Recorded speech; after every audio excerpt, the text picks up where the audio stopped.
Hey everybody, and welcome back to Nerd News today. And in this review, well, we kind of just gave away the spoiler right there about who we're looking at. But today, we are taking a look at Diamond Select's newest PVC figure diorama of the Master of Magnetism.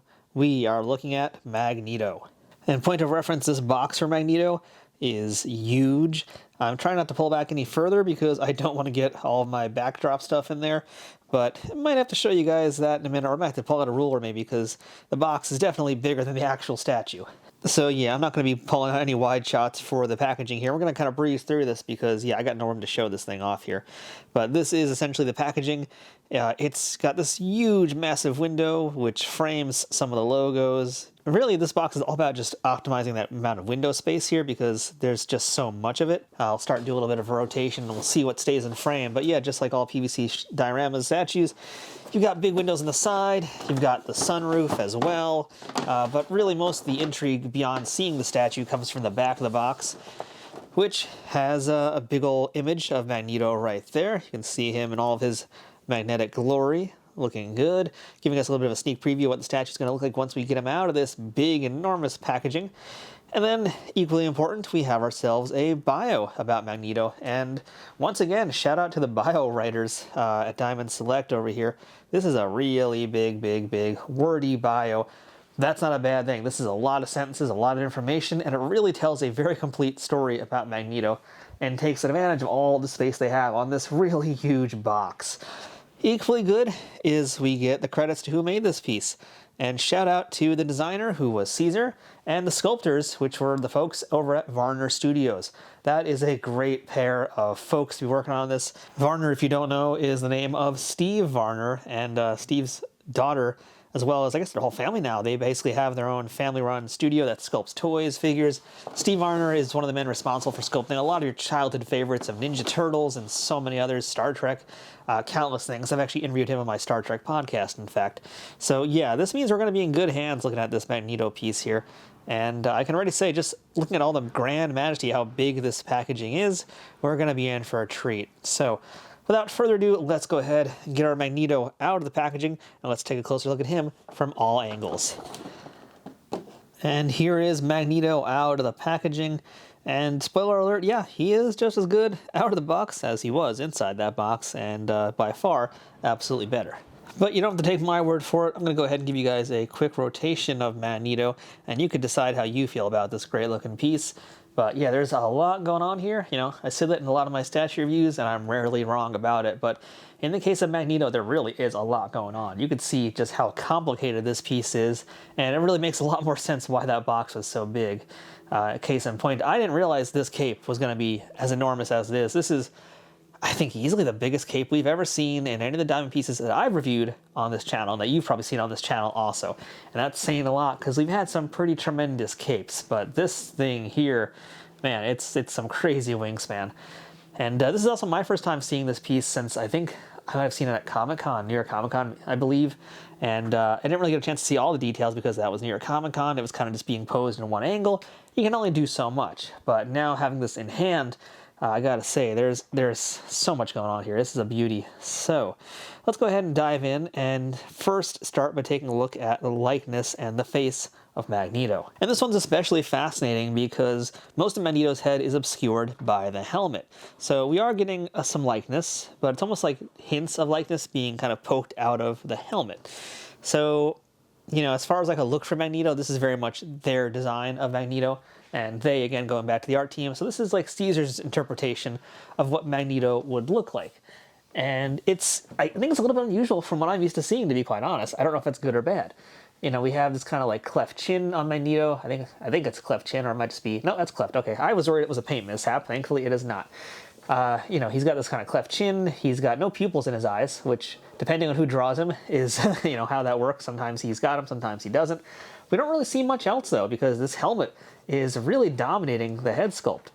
And it's actually a really cool looking helmet. I feel like there's a lot of really interesting inspirations in here, maybe from like Roman armor as well, the way it's shaped and the way it kind of slopes around here, as well as just being like the classic 60s style of Magneto.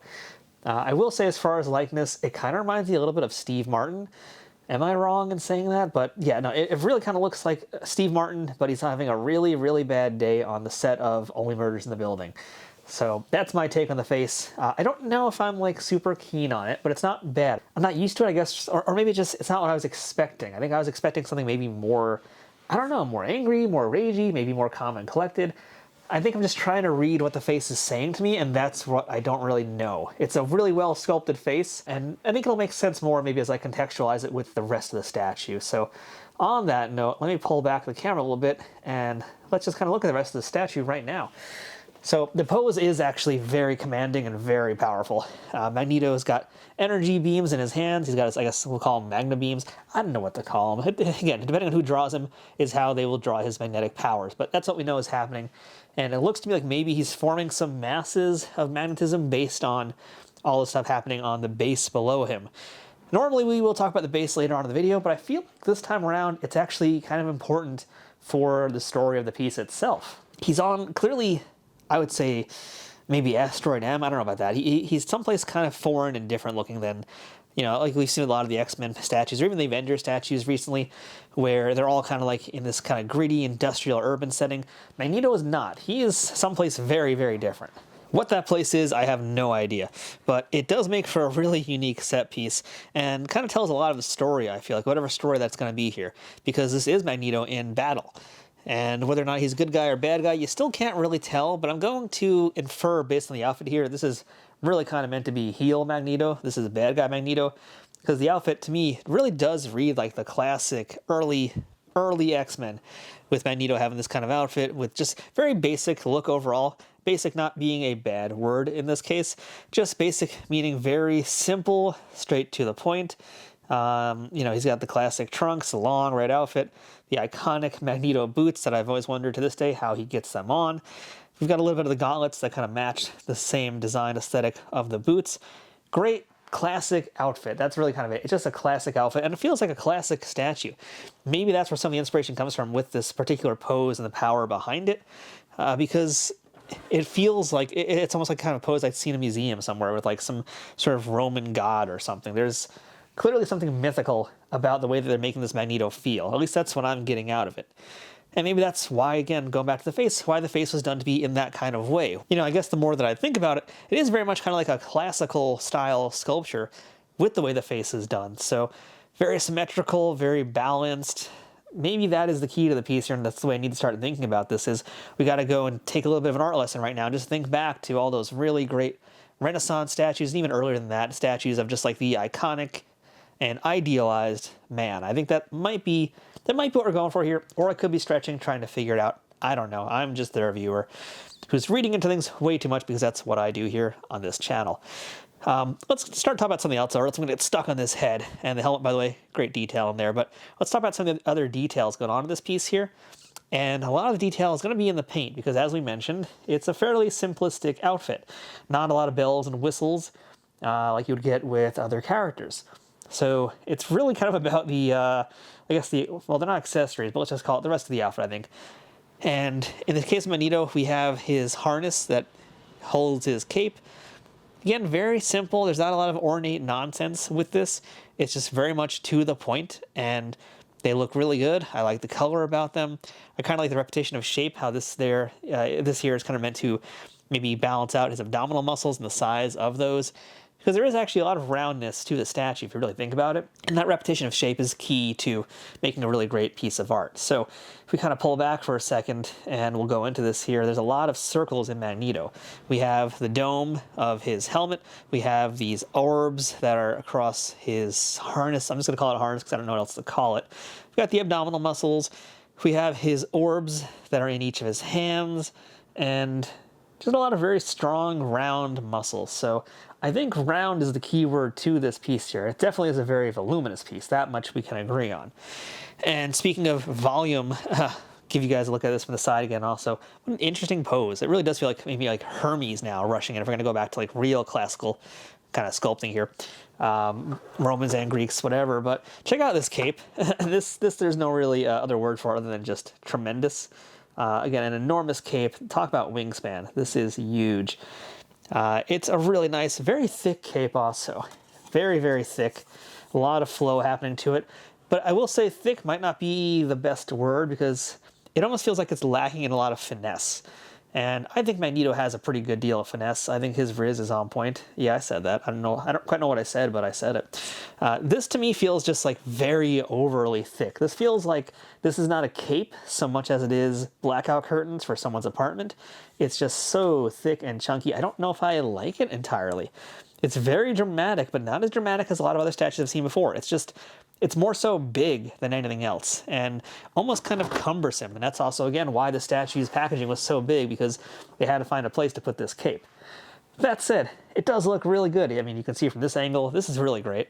I feel like, too, just to point this out, this is one of those statues that can really work from different angles. Because, you know, from head on, it's got a lot of drama, a lot of story charging towards you, going into the fight.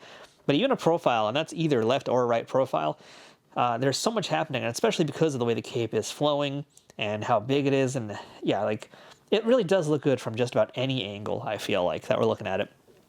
So, that said, we'll spend a little bit more time on the base now, because we have been alluding to that this whole time here. And the base has got this kind of like aquamarine green, almost like, it reminds me of like rusted copper green, is what that feels like to me a little bit. Or just very kind of, I don't know, aquatic. It definitely feels aquatic to me. For better or for worse, I don't know if that's what they're going for here. I'm not quite sure what all stuff is supposed to be in this space. It's really pretty, and I'm going to assume this stuff down here is meant to be metal, because I look at it and I see all these like strips of things and it looks like metal. The color could be just very, very rusted metal. That's what we're going with, maybe. And plus he is like kind of pulling some stuff out of it, as you can see in this section on this particular side of it. He's kind of like building himself a little thing behind him. So I think it's meant to be just a pile of metallic rubble that's just kind of growing out from the ground. But I'm a little unclear, I guess. That part kind of bugs me a little bit. I'm a little bit unclear.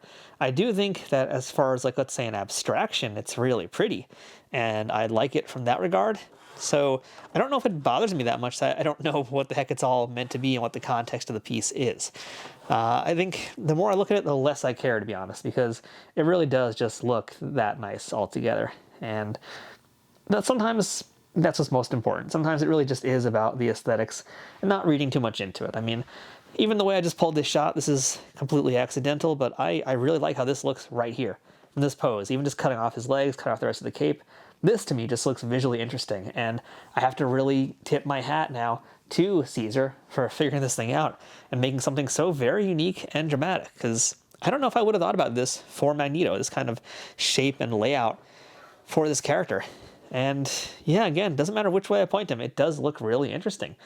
So that is a major compliment to the folks who worked on this piece here. This is a fascinating one for me. I gotta say, like, I'm conflicted at some points, but otherwise I'm feeling very strongly that it's a really nice piece. So I think this is one of those where I'm definitely gonna throw out a question to my audience. I'm gonna ask you guys what you think about this Magneto piece, because I like it, but I don't think I like it for the normal reasons that I would typically like a statue. It's got just very fascinating choices that kind of challenged the way I viewed this piece, and I kind of like that about it. I like the fact that it's made me think a little bit more outside the box. Plus, it is also an excellent representation of what I feel is supposed to be the classic 1960s style Magneto. So in that regard, I think you can't go wrong. I think it's an excellent looking piece, and it's one that has really made me think, and I'm hoping it made you think a little bit more about it as well, and the way that you look at something like statues, because even if it's a comic book character, it still is a piece of artwork. So on that note, if you want to pick up this Magneto statue for yourself, I'm going to have some affiliate links in my description of the video below. If you click on any of those links and pick up this Magneto or anything else, it helps support this YouTube channel at no extra cost to you. Don't forget to like this video, don't forget to subscribe, and don't forget to let me know what you think about Magneto like we already mentioned. I want to hear your thoughts on this very unusual piece of a very cool, iconic X-Men villain. Slash hero, it depends on who's writing him, what era of X-Men, but hey, that's going to be a different video, I think. So, on that note, that is our look at Diamond Select's PVC figure diorama of Magneto, designed by Caesar, sculpted by the fine folks once again over at Varner Studios. I think you can't go wrong with this piece. It's a big one. It's a little more expensive than statues have been the last year or two from Diamond, but that's because you're also getting a really large statue, and frankly, you're getting value with that price. So, I'm giving this thing 2 thumbs way up. Go ahead, let me know what you think about it. And until next time, I'm Matthew. This has been Nerd News Today. Thanks for watching. We will see you guys here later for more statue reviews, toy reviews, and everything else we do on the channel.